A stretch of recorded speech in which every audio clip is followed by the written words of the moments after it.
Good morning, everyone. My name is Prasad from AICB, and welcome to this joint webcast between AICB and PricewaterhouseCoopers Malaysia on digital banks. Why will they matter? We are very excited to commence our first webcast collaboration on a digital banking series with PwC today under AICB's Empowering Bankers webinar conversations, which is part of our greater efforts to bring online sharing and knowledge to our members during these challenging times. We have worked closely with our valued partner PwC many times in the past and on many fronts, and I'm glad that we're able to continue to do so with this initiative. Before we continue, if I could just bring up some housekeeping points, please, on the next slide. So microphones will be muted to minimize disruption to the session.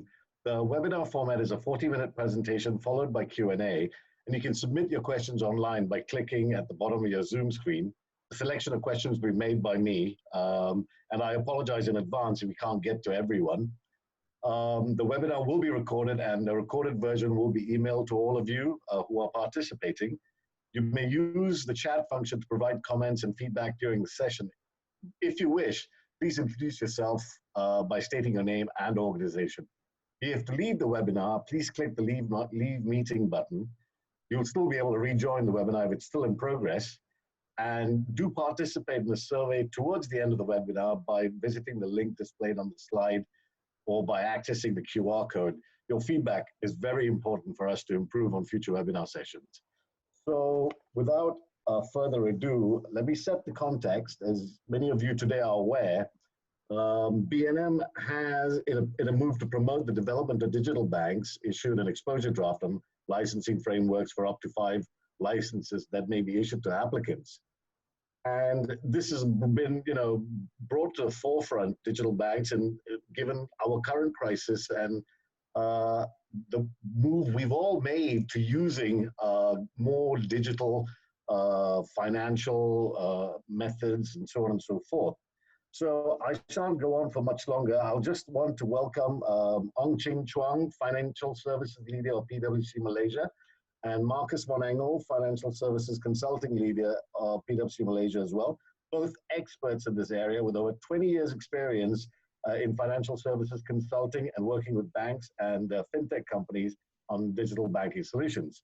So without further ado, it gives me great pleasure to first invite Marcus to begin the session with his presentation and remarks. Fantastic, thank you very much. So I guess the question came, will it matter? Why does digital banks matter? And there was a question marks there.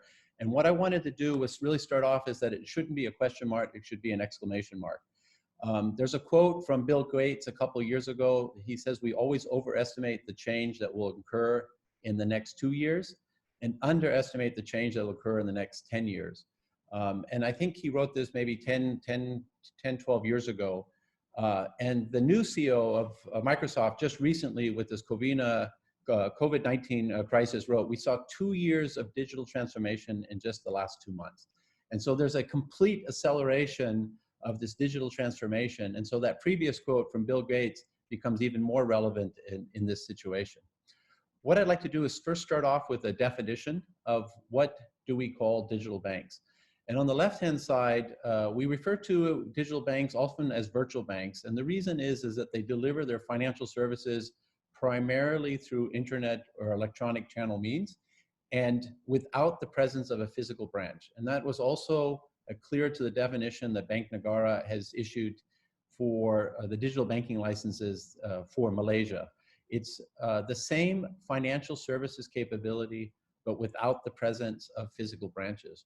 But if we look at digital banks around the world, they're actually much more than that. And we see them in the definition that I have in the upper right-hand corner, which is really, they're a catalyst for change in the global banking sector. So they often work across borders without any concerns, with a focus on hyper-personalization. So they're focused on a very specific target segment, and they do that very well.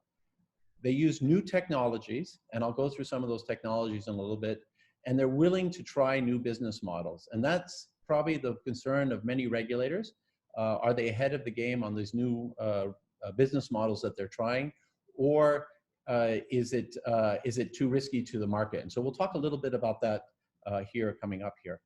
What I'd like to do now is take a little bit more step and talk a little bit what are digital banks and a couple of areas that make them interesting. One is the customer relevancy. So I talked earlier about how they focus on this hyper-personalization, that digital banks often go after a particular customer segment, whether it's the youth, it's gamers, whether it's boomers, people in retirement, micro SMEs, particular industries and so forth. So they're very focused on a particular customer segment. You see a lot of digital banks around the world, they focus on education and empowerment, much more than generally the incumbent banks do. And often they're trying to do that to entice the customer segments to join them. And they're giving them more capabilities, more access to market insights, education that you may see with other banks. The third area is they generally focus on technology as being an enabler, but not necessarily always. Goldman Sachs has a digital bank called Marcus. It focuses on acquiring deposits. I mean, it's really focused on deposit. They were active for 3 years before they even had a mobile app. So it doesn't necessarily mean that a digital bank has to be something that has a mobile app, but they do focus on technology as being something, an enabler to make it, make them much more effective in reaching out to their customer segments. They democratize wealth. Really the focus is that they're focusing on all customer segments, often not having limits in terms of the deposits. In fact, sometimes they only require you to open with $10 balance and maybe even a $0 balance. They don't necessarily require you to maintain a minimum balance. And so there's not a necessity for them to be able to go after the more wealthy, or often what we call the more profitable. The fifth area that makes them interesting is partnerships and ecosystems. Now, banks, traditional banks will have partnerships with a number of marketing arrangements with a number of third parties. But in general, digital banks will have very formal partnerships and ecosystems that focus on their customer segments. And we'll talk a little bit about, for example, what happened in Hong Kong when they issued the digital banks. But there's often a very tight arrangement with, let's say, if the customer segment they're focusing on are youth that are traveling, then they focus on having partnership of travel supported organizations. And the last thing is they're always rewarding loyalty, whether it's through gamification. There's a digital bank in UK that's famous for having parties specific for their members around the world. But they're always finding ways to reward the customers and make the customers feel very proud or specific or excited to be a member of that particular digital bank. So these are a couple of areas in which digital banks are different to traditional banks for their customer base. The next area is technology, and I mentioned technology. And here's a list of technology platforms that digital banks often differentiate themselves on. But the middle one is the most interesting, particularly for Malaysia. Cloud technology is a key focus for digital banks to enable their platforms. It gives them scale. It allows them to start very small and very rapidly scale up. If all of a sudden they go from 15,000 customers to 50,000 to 500,000, that they don't have to worry about buying a new hardware. And that's something that's exciting in Malaysia, because in January, Bank Negara released the formal guidelines for RMIT, the Risk Management IT Framework. And one of the areas that they're starting to permit in Malaysia is cloud technology. That is customer data in the cloud, which is a significant step. There are still some countries in Asia that don't permit that, but many countries are starting to permit that. Japan, for example, Indonesia is even allowing customer data on the cloud.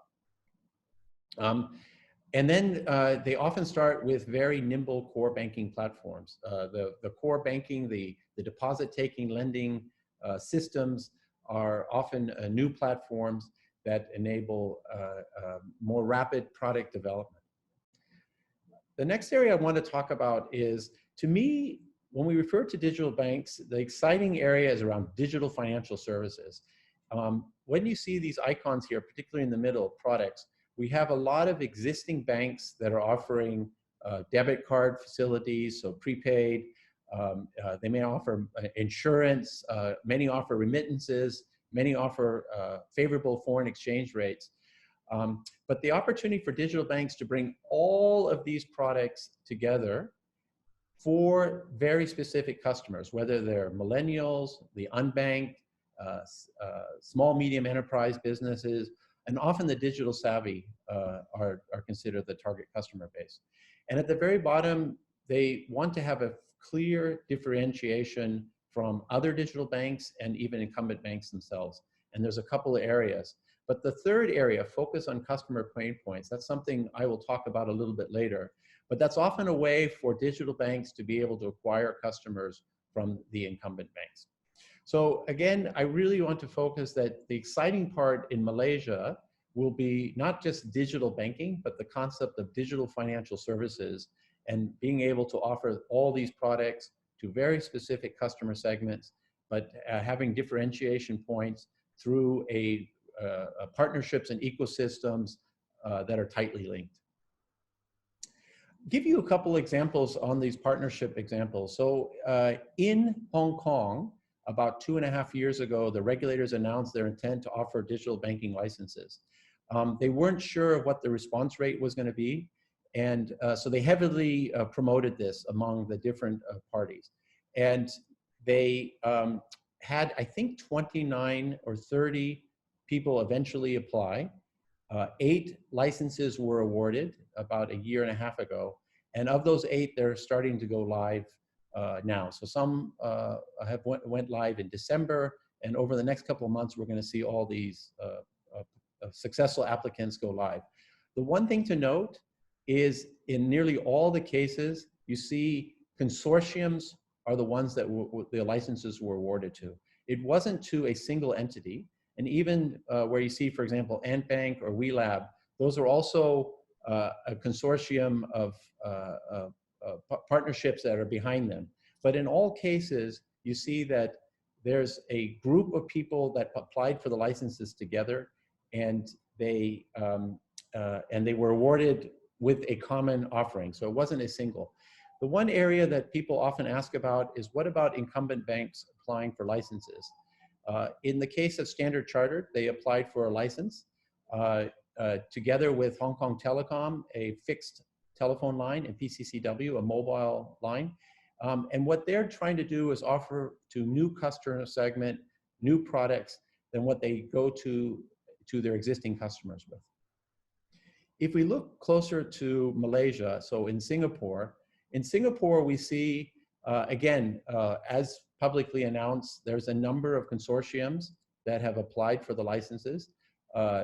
Singapore announced the licenses and application process in August of last year. The license applications were due on the 31st of December. Originally, they were going to announce the winners 6 months later, so sometime in June or early July. Due to the current COVID-19 crisis, they've pushed that out. But once again, you see a consortium of applicants applying. You see, in the case of, let's say, Razor Youth Bank, you see them applying together with FWD, an insurance company, a number of venture capitalist partners. Grab has applied in partnership with Singtel, for example. And then you see a number of other organizations applying, often with insurance companies. That makes it extremely interesting to see what the product offerings will be. And over the next 3 to 4 months, I think we'll get more insights into the application process in Singapore, which then brings us to Malaysia and what's happening in Malaysia. And for that, I'd like to ask my colleague, Ong Ting Chuan, to share with us insights on Malaysia.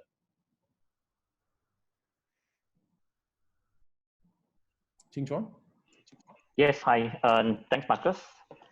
And well, after hearing from Marcus about the sharing of the definition, what does it mean when we talk about a digital bank or virtual banks, and also the general landscape of the various model or operating model of digital banks in the region. So let's come back to closer to home in Malaysia. So as you can see, I think BNM has issued an exposure draft just 2 days after the Christmas. And based on the draft exposure draft, in the sense that there are certain key notes or points to note to share with the audience, that as Marcus mentioned, there will be up to 5 digital banks license. So whether is that number going to be changed, we were not sure at the moment. And the reason why I say that was because when Hong Kong HKMA, when they first announced, it started with 5 licenses and then increased to about 8. Yeah. So we are not sure whether will there be a change in the number, but at the moment it seems like the license may be up to 5 new digital license. And in one of the paragraph in the draft guideline, it was stated that the preference is to given to the shareholders of controlling equity interests with the Malaysian. But having said that, it doesn't mean that the foreign players cannot find a partner or Malaysian partner to jointly apply for that. As you can see from what Marcus has shared, and many of the consortium is a mixture of the foreign and local players. So that could be one way that the potential applicants may consider. And just like many other countries, when Malaysia intend to have this digital banks journey, it actually carved into 2 stages. One is a foundation stage, which is about a time span of about 3 to 5 years, with a minimum capital of about 100 million, and it limits the asset size to about 2 billion. Yeah. So because the minimum capital of 100 million, this has actually created a lot of interest, because a lot of people will think that the minimum requirement is something that the interested party can afford at this point in time. And hence you can understand why there's quite a huge interest that we have seen in the market, that people are exploring how to apply for this particular license. And after the foundation stage, then post that stage, the minimum capital will be about 300 million. Yeah. And by then, no asset size limitation. One word of caution is actually, while the minimum capital is 300 million, if you look at the general Malaysia banking landscape, you will not be sufficient to just keep at your minimum capital. So whoever coming into this playing field must make sure that you after you assess your risk appetite and your business model, what will be the potential capital requirements that you will need to fulfill, especially once you go into your stress testing. So these are some of the points to take note. And another point I think is important: what is the purpose of the digital bank?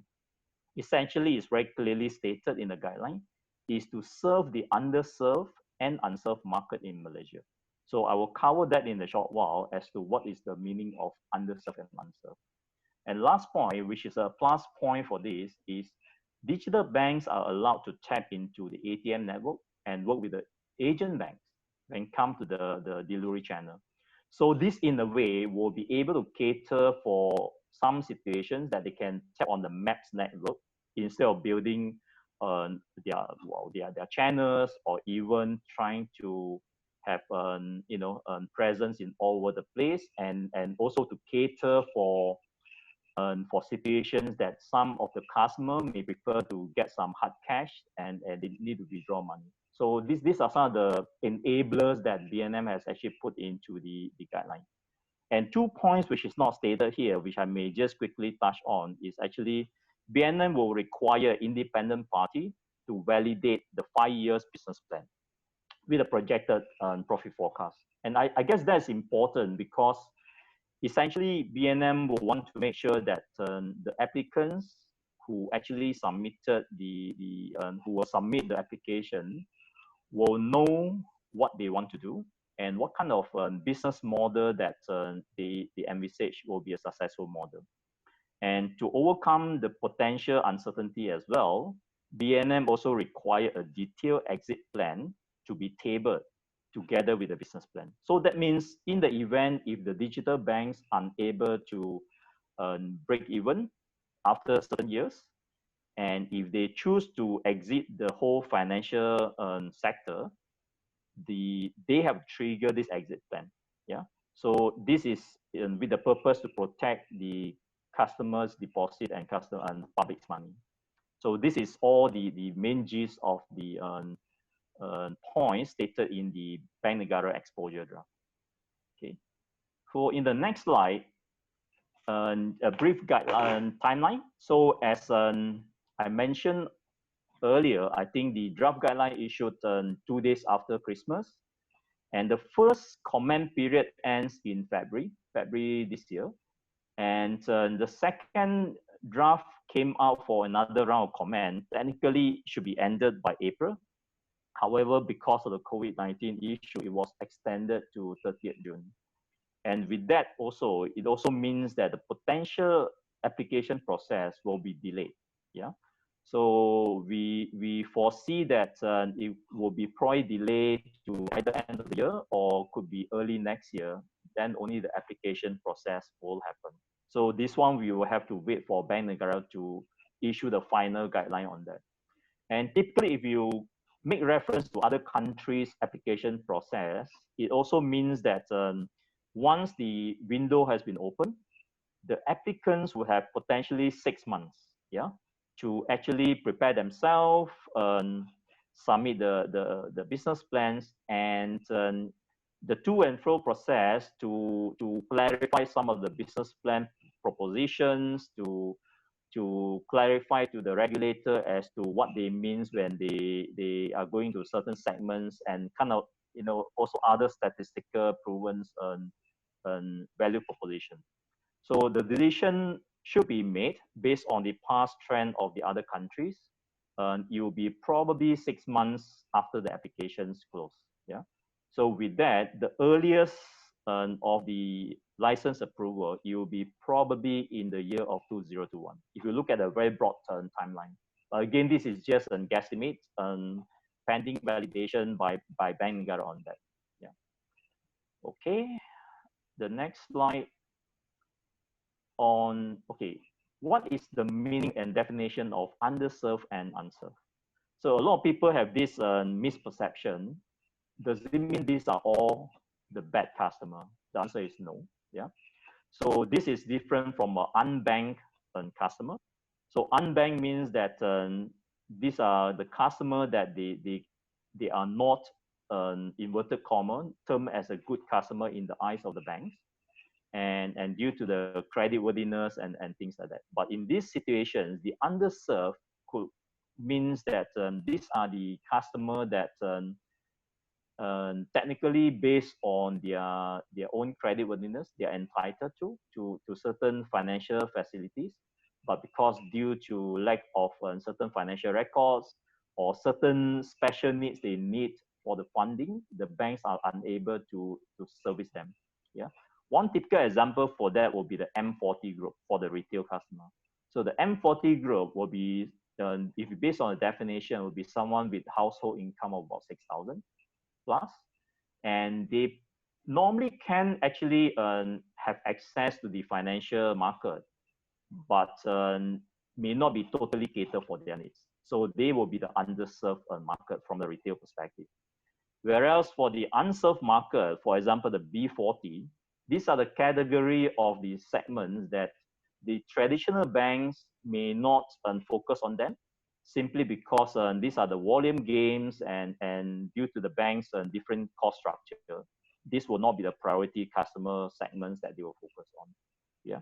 And for the non-retail side, Bank Negara has also spelled out that the focus is on the micro SME.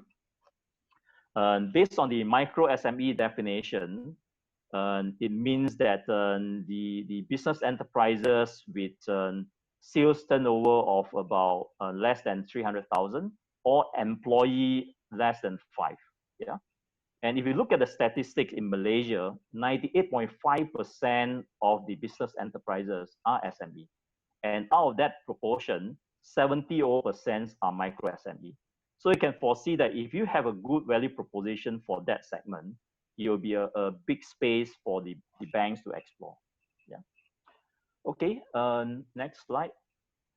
Okay, this is just a few segments, or rather an industry that has expressed interest, and all these are through public social media, whether via their announcement or press release that these are some of the potential interested parties, but eventually how many of them will go ahead to apply for the license, only time can tell.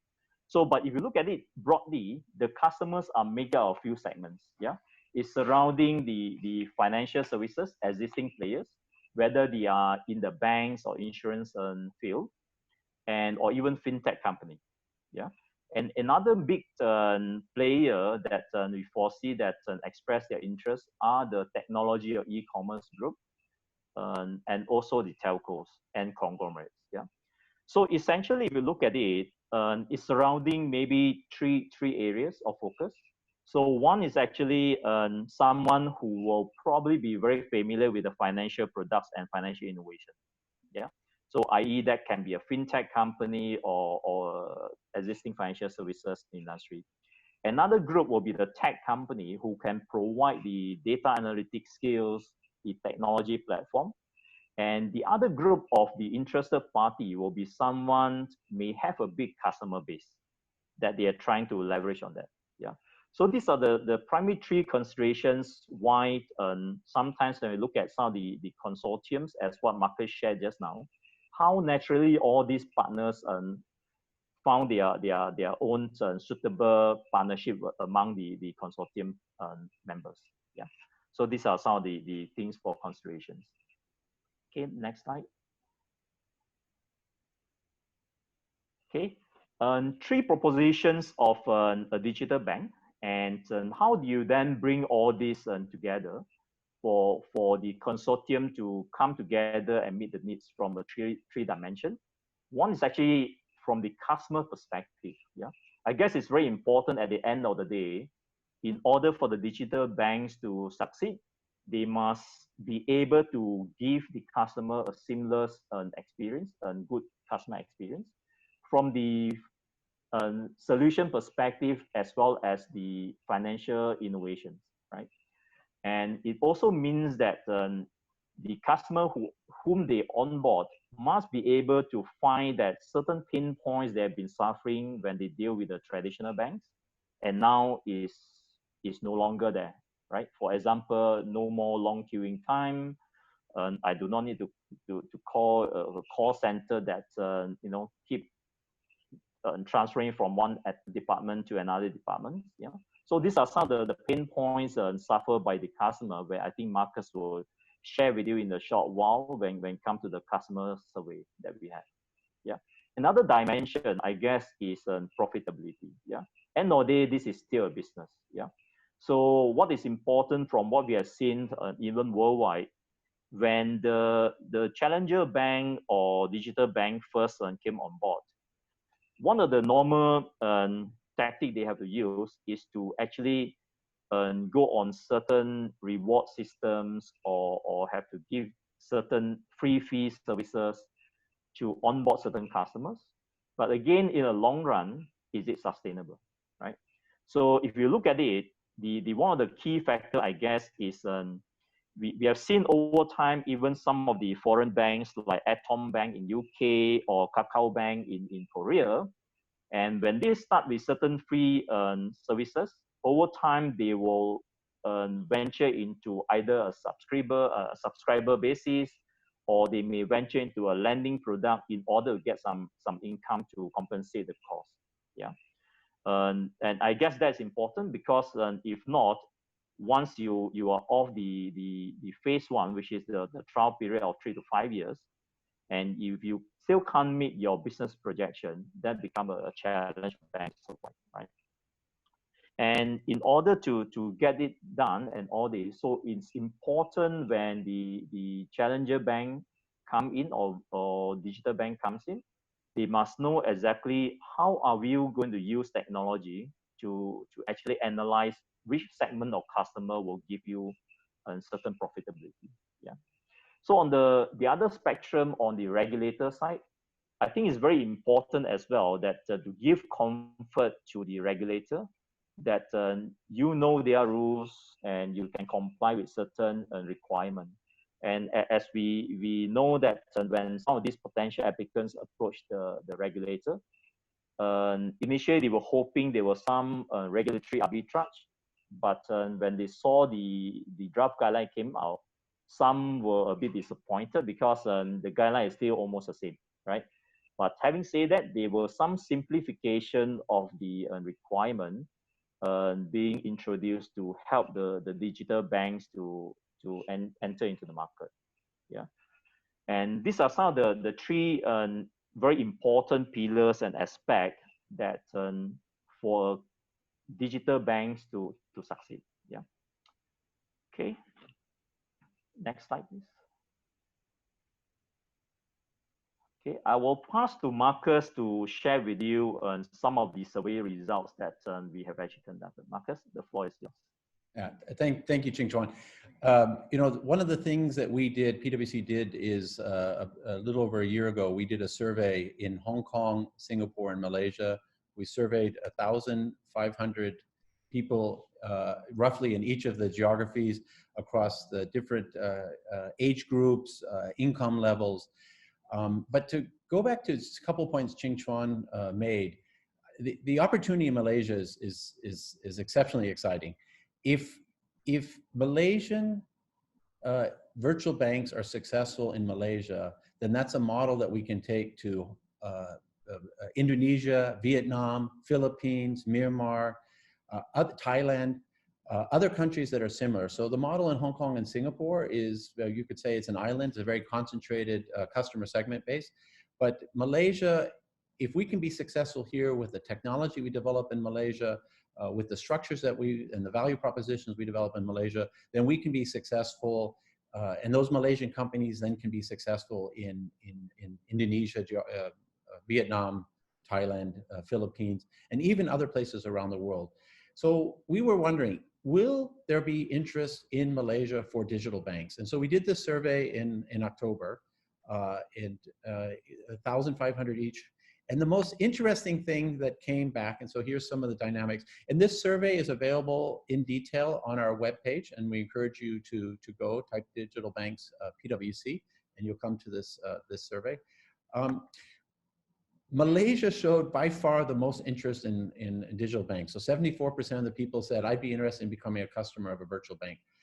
Much stronger than Hong Kong, which surprised us, and even Singapore, again, which surprised us. So the strongest interest for existing banking customers to become a customer of virtual bank was in Malaysia, by far. A couple other things we discovered is that Malaysians were the most comfortable sharing data. And you know, customer privacy, confidentiality of data is a hot topic now in the marketplace. But we found out in Malaysia, almost twice in Hong Kong, they were more comfortable sharing personal data. And that's because in Malaysia, we probably have a lot of the customers are already comfortable sharing information. For example, e-wallets. Malaysia, we have by far the most e-wallets, 60 plus, I think at last count, where people are getting comfortable with this concept of virtual financial transactions. So that still underscores the point that digital banks in Malaysia can be very successful. However, there is the concern among all the markets, and pretty much consistent, that virtual banks can keep their data secure. So that element of trust is going to be very important for digital banks to be successful. 30%, I think that's a strong number of people that are going to be a little bit wary that how much data they're going to give. So they will give some data, but I think in the end, it's until digital banks are able to earn those trusts, the amount of data that will be shared will be not as much as they are expecting. The other area is, it was clear, again, among Malaysia, much stronger than Singapore and Hong Kong, was having a better banking experience. So 45% were looking for the digital mobile banking financial services experience to be better than their existing incumbent banks. And if you think about it, all the incumbent banks in Malaysia do already offer some form of digital experience, some sort of mobile service, but they're looking for something more. And I think that for that to be successful, it's going to be around this partnership or ecosystem that Ching Chuan and myself have referred to. but they're looking for a better banking experience. The other thing that we found is that Malaysians are very willing to switch. So if they feel that the digital banking experience is superior to their current traditional banks, that they were willing to switch. But we also found that there were certain customer segments that were more likely to switch. So those that were 55 or over are more than twice as likely to switch if they've had a bad experience with their current bank. And I think the reason why it's 55 and over was that a lot of us in Malaysia, we have a bank that's tied very closely to the employer that we work with and our ability to get our salary as quickly as possible. But those that are 55 and over are less likely tied to that and then more likely to switch. And then we also find that those that are earning more than 10K a month were twice as likely to switch. And again, those are people that probably have a little bit more discretionary spending and are seeking to have a much better customer experience. The other area that, of all the areas that we service, is Malaysians are interested in getting savings and investment advice from a digital banking platform. So this concept of, which I talked about earlier, more personalized information, planning tools, education to be successful. So we think that this helps define one of the areas for digital banks to be successful, particularly at that unbanked, underserved, and micro SME segment. That for digital banks to be successful in Malaysia, they have to help and be part of that educational process to get people to be trust, but the other things to make them feel comfortable sharing data, sharing a larger share of the wallet through that digital bank channel. A final area is that they're looking for more than just financial services. So it re-emphasizes the need for digital banks to have a broader ecosystem of partners that they're tightly linked to, that they're sharing data with, that they're integrating the systems so that there's a seamless experience, not just from buying insurance or making deposits or credit card transactions, payment transactions, but also linking that, to example, to travel. One area that we found that was particularly relevant in Malaysia was groups of people that are car owners. In Malaysia, we have a very strong affinity group of car owners that would be interested in linking this broader services to everything related to their car ownership and the experience of driving a car, owning a car. Now, there are opportunities for digital banks and there are opportunities for incumbent banks. I think as Ching Chuan mentioned, Bank Negara has made it clear you do not have to have a digital banking license to offer digital banking services. And so all the existing incumbent banks, the traditional banks that exist today, can start offering these services today. And on this slide, I indicated a couple areas. But the exciting thing, again, in Malaysia is that Malaysians are most open to trying new things. Clearly, they're looking for additional services to help them with their financial planning, tie them to insights based on their spending patterns, their deposit patterns, the products that they own, the financial services products they own. And then particularly, they're looking at that distinctive lifestyle areas. And there's a huge opportunity, particularly among the younger youth and different customer segments, for example, the one I talked about around car owners, for example. So how are incumbents responding? What are the existing banks doing to this digital threat? And we'd like to share some insights. So I'm going to turn it back to Ching Chuan to share some insights, and the two of us will share this, and then we'll be getting into Q&A. Just a reminder, click on the Q&A button to share some questions that we'll start answering here in just a moment. So, Ching Chuan?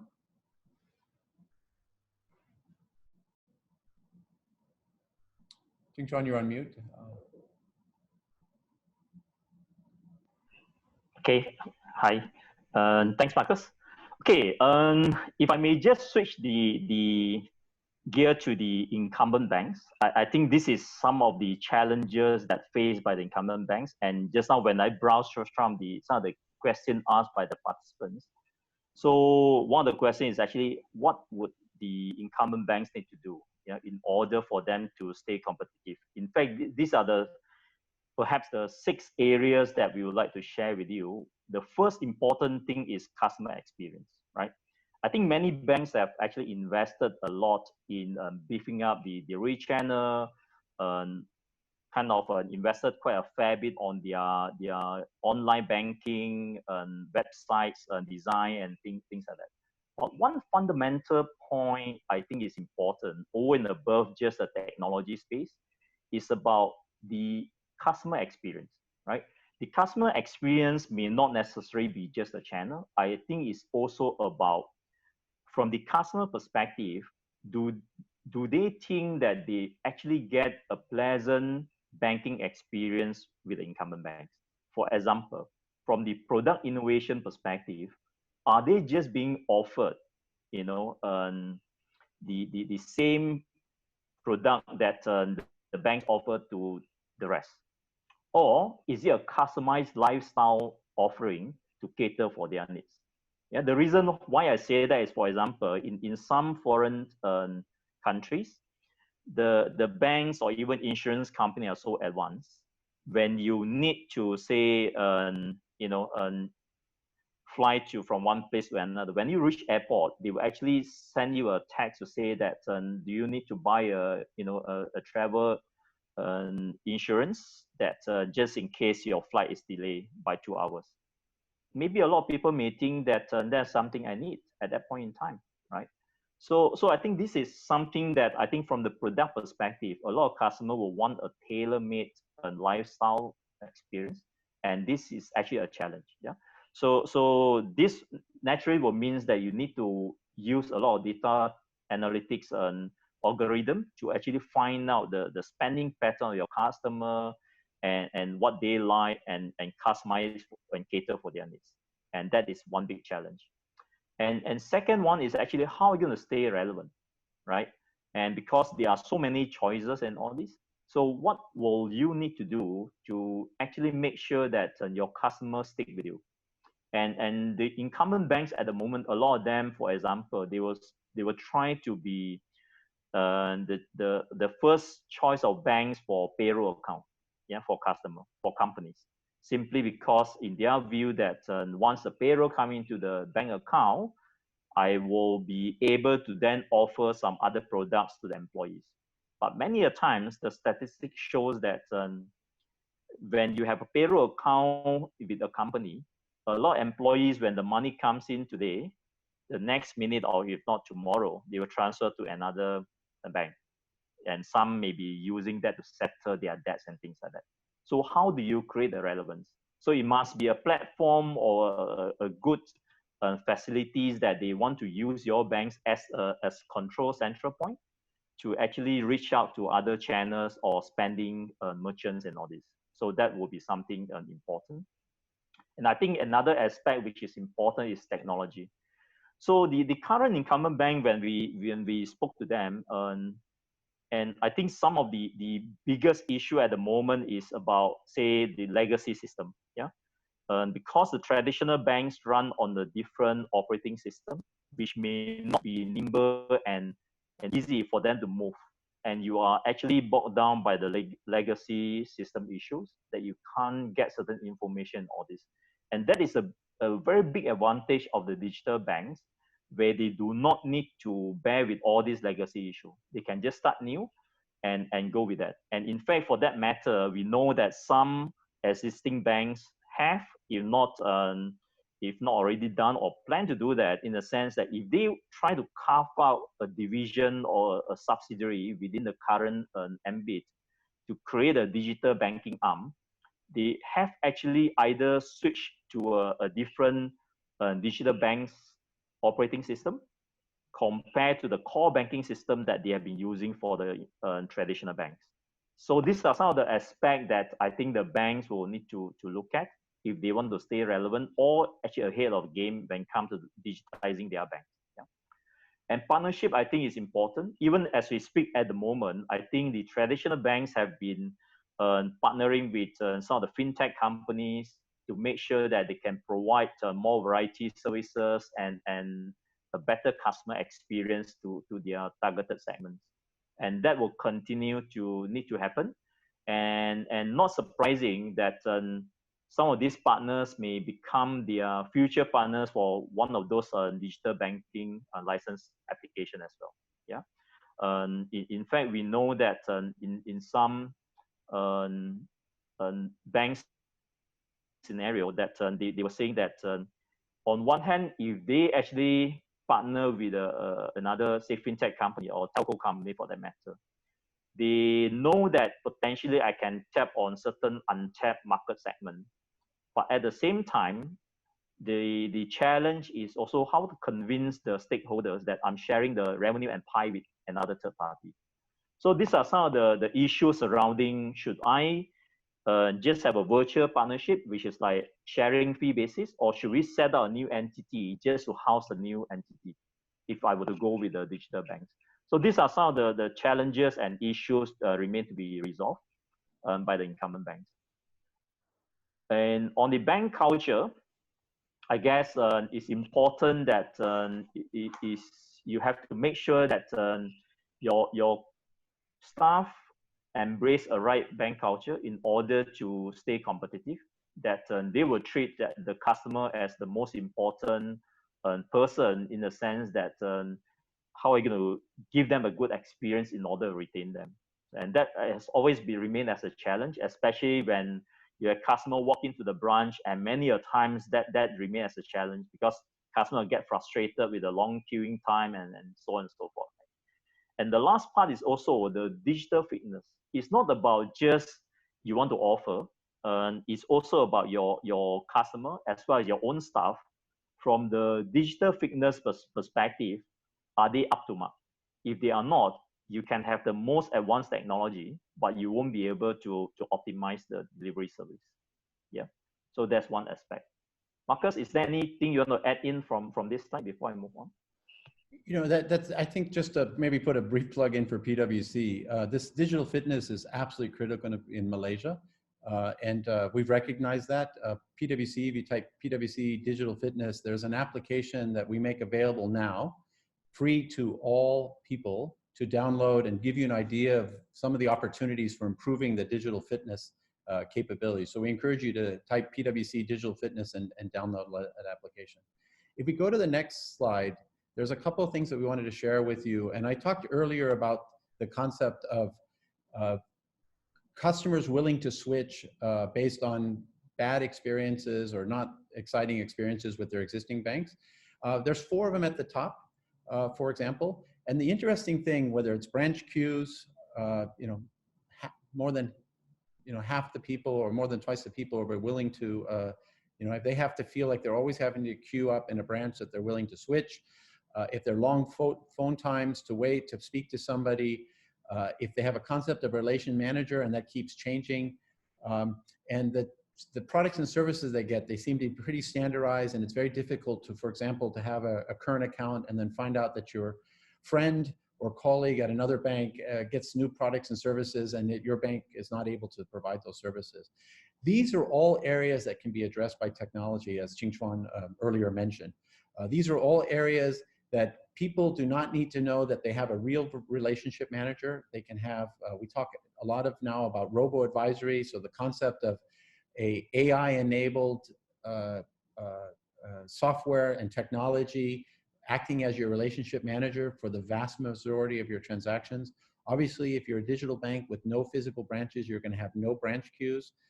If you're offering all your services through chat sessions or email, the phone wait times are reduced. I mean, that's something that I'm always concerned about, that sometimes, especially lately, when I've had to call my bank, I've been on the call for 40 minutes, somebody says hello, and then they hang up, and then of course I have to cycle over. So that's been very frustrating. But even those that offer digital banking services are at risk. So at the bottom there, we've identified some of the areas that even those incumbent banks or digital banks that are offering inferior digital capabilities are also likely to see people leave just as fast as they join. For example, the concept of digital functionality. So if you start doing a survey of digital banks around the world and all the functionality, you'll find that some are very rich in functionality. And if a digital bank launches and doesn't have that richness of functionality that they need for the customer segment that they're targeting, then those customers are going to leave just as fast as they joined. a poor desktop mobile experience, people that are not able to have that same consistent experience between their laptops, their home computers, their work computers, their iPhones, their iPads, their tablets, that they're going to just leave. And the other thing is, I talked earlier about this digital financial services, this very comprehensive digital financial services across products and services, insurance, Forex transactions, credit card transactions, and so forth. And if you're not able to get those into one consolidated view, then customers are going to be unforgiving and leave the digital banking environment as quickly as they join. Ching Chuan, any additional points on these areas?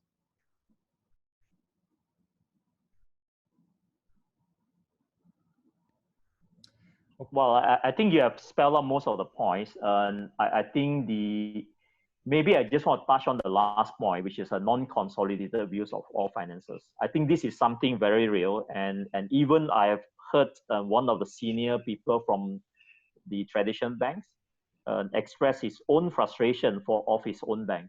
Yeah, simply because he has actually went to his bank's branch and trying to do some banking stuff. And the branch staff actually told him, "Oh, I don't have your records and financial trading." So he said, "But I have been your customer for the past 10 years. How can you not having my other side of things, right?" So they say, "Oh, because you're trying to get this product, so I don't have a shared consolidated views." So these are some of the frustrations that you can imagine that will actually piss off a lot of customers. Okay, Marcus, that's it. You want to? Yeah, so let's talk a little bit about the experience in Hong Kong. Ching Chuan, do you want to share how have the incumbent banks responded in Hong Kong?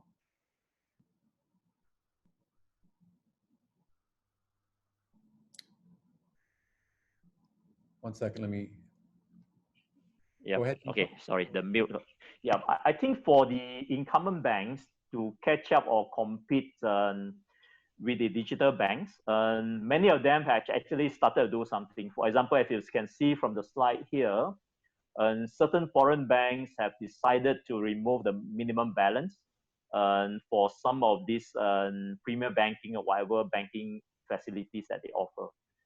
In the normal circumstances, they will have certain requirement. If you keep, let's say, no more than 200,000 or whatever in your bank account, we will charge you a penalty fee for you to enjoy certain facilities. And many banks have started to open that up. This is one of the good way how they want to entice the customer to continue to stay with them. And also, for example, on the right-hand side or middle column, I think HSBC and Citi have actually offered a debit card. So in the past, when let's say you are a Malaysia customer, if you hold a debit card, it's always in a Malaysia denominating currency. But HSBC and Citi has offered, if you hold my card, you can store multiple currency in the card. So whichever country you go to, you can use the same card and you can purchase your goods or services in pound, in euros, and so on and so forth. Yeah. So again, this is another convenience that incumbent banks have actually launched. And that includes some of the enablers by partnering with certain fintech companies in order for them to give a more pleasant experience to the customer. So these are some of the spectrum and enhancement to the incumbent banks way of enticing. And just as we know, for example, like CMB and Philippines, they have paired up with an e-wallet company, Gcash, to start their first digital banks in CMB. And they have done fairly well. I think, if I'm not wrong, already onboarded 1 million customers since about a year plus since they started. Yeah. So these are some of the innovations and safeguards that incumbent banks have actually put in place in order for them to stay relevant. Yeah. Marcus? Yeah, I think the other, and this is kind of the lasting, the ending point that we want to leave from before we head into the questions is, around the world, regulators have been probably less hands-off than we have been in Asia. And so they've left it to the digital banks in Germany, UK, Australia, to really try to disrupt the market. And I think in Hong Kong, there was an indication that they were looking for these 8 successful licenses to offer some form of disruption to the existing market, and we're seeing that. Singapore took a different tack. They made it clear that they're looking for innovation and not disruption. Singapore made it clear that the existing banks should not apply for the licenses. They can offer the same services now, and that those 5 licenses that they'll issue the focus is on innovation. And we're starting to see that, I think, in Malaysia as well. And so it's going to be a very exciting time as we opened up. I think it's hard to predict exactly what will happen this year given COVID-19 and some of the impact that it's having. But if you look at it 5 years from now, it'll be a completely different banking experience, financial services experience in Malaysia. And I think that'll then have replication impact on other territories, Indonesia, Vietnam, Philippines, in Asia. So again, exciting times. And with that, we'd like to go into Q&A. Prasad?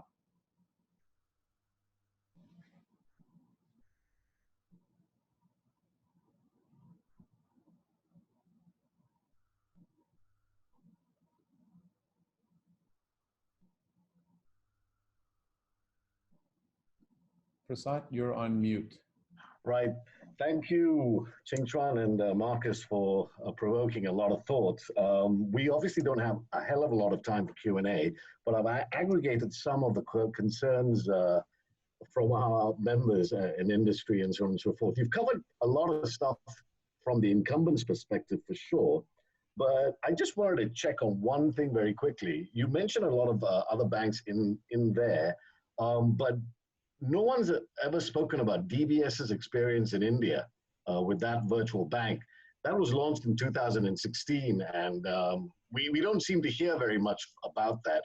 But if I could also move on, just so that we have a whole host that you can think about. There's a lot about the viability of these digital banks that are upcoming. Obviously, incumbents already have digital propositions. How can the digital banks compete? As you mentioned, will they be profitable? I mean, Monzo in the UK comes to mind on that. Some people have asked if, what happens to the current P2P lenders and so on and so forth. And one question that keeps recurring, and although a little technical, is how can digital banks get around onboarding issues like KYC and prevent themselves from being abused AML-wise, and how do they ensure data security? And finally, on that basis, will the regulator regulate them on the same level or on a different level? And will those deposits indeed be guaranteed? That's going to be front and center. So if I can leave you with the digital bank perspective, I think you can answer in whichever way you would like, basically. Ching Chuan, do you want to take some of those elements of the regulatory environment and framework, KYC? Yeah, okay, I will touch on a few aspects because there's a lot of things that you have summed into the questions. Yeah. Okay, maybe I'll touch on the KYC. I saw the group chat also talk about anti-money laundering and things like that, right? So as many of you know that BNM has also issued a draft guideline on eKYC. Yeah, and inside the digital banking framework also, it actually required definitely to enable for the digital banks to function, the eKYC will be one of the most important components as well. Yeah, and in the eKYC draft guideline, I think one of the requirements by BNM is to validate the authentication of the customer. So the customer must at least have done a transfer of balance from one bank or one account to another, right? And I think at the moment is still using the existing KYC process already happened in the banking system for that to function. Yeah, and of course, some of the questions asked when we face or met some of the potential applicants, they were saying that how come I can't leverage on the KYC method which is used by the P2P platform players, which means I take a selfie and then I just maybe upload the document for verification, right? So I have not heard much from BNM about that particular channel. So that one we will have to wait for BNM to come back. And in fact, when in our dialogue with BNM, I think this is one of the areas they are looking at it. Yeah? as to how to simplify the process. For example, in Singapore, the eKYC is also tapped on certain credit bureau. Yeah. So I think the banks will be able to tap on the credit bureau's data for them to validate the authentication of the customer. So these are some of the valid things I think will need to happen and overcome before we can roll this out in full. Yeah. And that's on eKYC. Was there any sub point you want to touch on just to help us to construct the answer? Yeah, I think the other thing is that what we've seen in Hong Kong, Singapore, and what we are confident in Malaysia, there will be a lot of emphasis to make sure that the business plans are submitted, whether they're a 3-year plan or a 5-year plan, are going to be able to demonstrate profitability. And if not, the ability to wrap up the operations successfully. So the plans that would be submitted in the application process, if they were not to be successful, and obviously somewhere in Asia, there will be some unsuccessful digital banks. I think all the regulatory schemes are focusing on the ability to make sure that they can unwind successfully. And maybe in Malaysia, they're talking about this need for potentially a partnership with banks to help them with this. The other things that they are emphasizing is the need that as much as they're looking for innovation, they're still looking for people with banking experience to be in the banks. And so when the application process is submitted, people will have to send CVs of the people that will be in the executive suites to make sure that they're all bankers. If you look 20 years ago in history, there were a lot of e-commerce companies that failed, but there are some that are now wildly successful. In fact, they're more successful, far more successful than the traditional retailers, for example, that they were competing with, or were competing with, and you could almost say no longer competing with. So yes, we're going to see some that are not successful. They're going to try ideas. That's what part of innovation is all about. But there will be very, very successful digital banks, and clearly giving the existing incumbent banks a run for their money.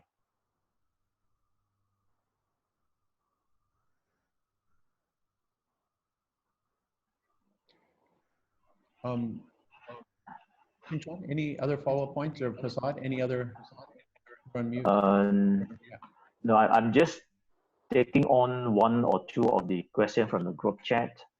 I think one of the questions is about, do you need to set up a new co? I think it's not stated in the draft guideline that the new co or the new digital bank must be a new company. I think there are a few ways to do it. If you're talking about the incumbent banks, many of them are exploring, can I just have a digital window instead of a new company? And if it's for the new digital banks that totally have no presence in Malaysia, naturally you need to set up a new co. I think the challenge will be the existing one when they have a joint partnership, and will the majority stakeholders need to set a new co. I think the answer is probably yes. You need to have a new co to house it if it's some establishment which is totally new, right? I think the key point from that perspective is actually under the BNM guideline, there's this concept called financial holding co. So will that company be termed as a financial holding co for supervision perspective, or the holding co of the majority shareholder? So these are some of the complications will need to be ironed out when the applicants go into the license application process. And it should be part of the business plan as well. Yeah. You know, Prasad, there was a question here which I thought was interesting, was realistically, would we agree if virtual banks would be more enticing to the technology savvy group and less to the professionals wanting convenience, and to the professionals wanting convenience as opposed to the unbanked and underserved? You know, actually, if you look around the world, we have a number of digital banking financial services that are very successful to the unbanked and underserved. And they do that partly because of government incentives. So for example, in Africa, we have some of these digital banks that the only way that they can get payments is through subscribing to the digital banking offering, right? We saw in the budget last year in Malaysia, for example, some of the money that was distributed, you had to do it with an e-wallet. Again, another way of encouraging and increasing the use of digital financial services among those that were traditionally not ready for that. So I think it's going to be a combination, and Jing Chuan talked about those 3 bubbles: the customer segments, and especially, let's say, micro SME, the governments, and the banks themselves, and this whole financial ecosystem as they offer more capabilities, eKYC, for example, will be critical.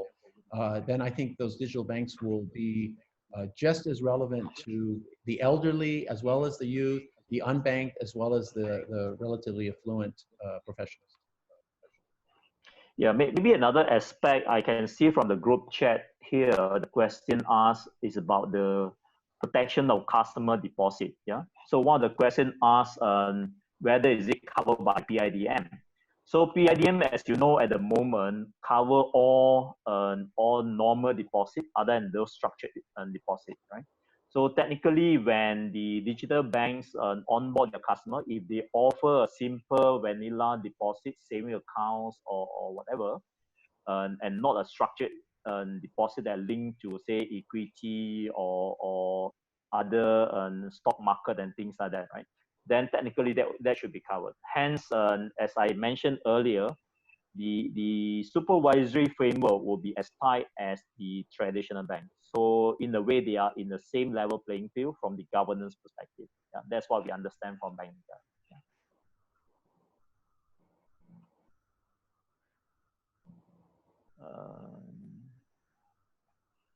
Rosa, any other question you think that we should answer in view of the time?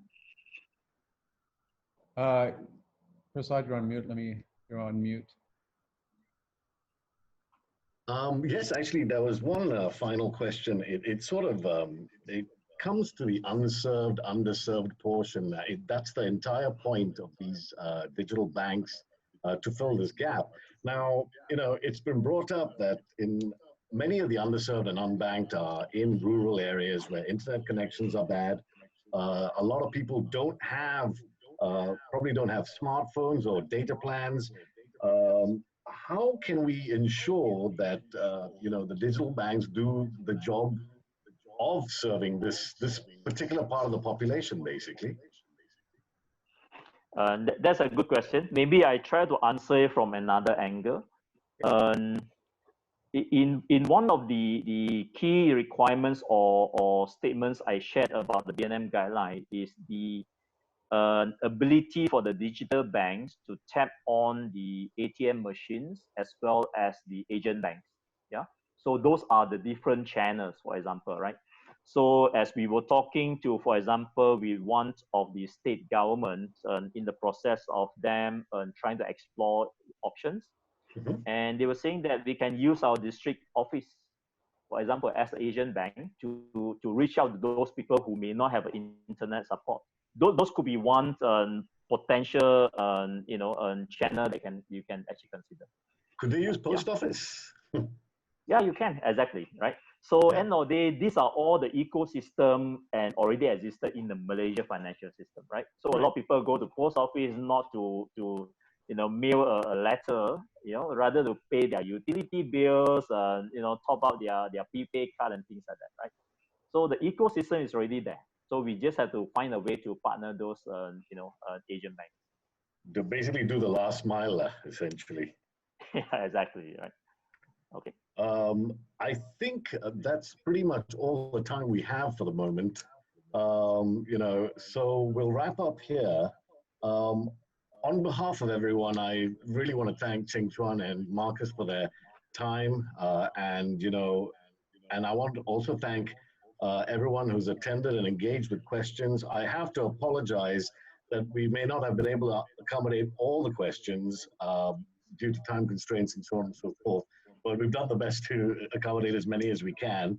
We have a QR code on the screen. If you could, help us fill out the survey as well before you go. And, I'd like to reiterate how important it is to continue to hone banking skills and knowledge, especially in these uncertain times. Find a suitable professional program, as fundamental skills are still key in areas of banking and will always remain relevant.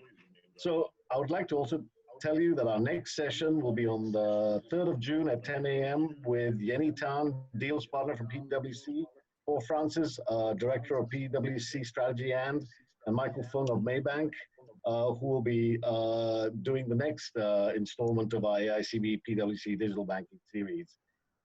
Once again, guys, thank you so much. Thank you to all our participants as well.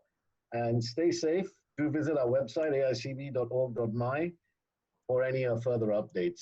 All the best, everyone, and take care. Thank you very much.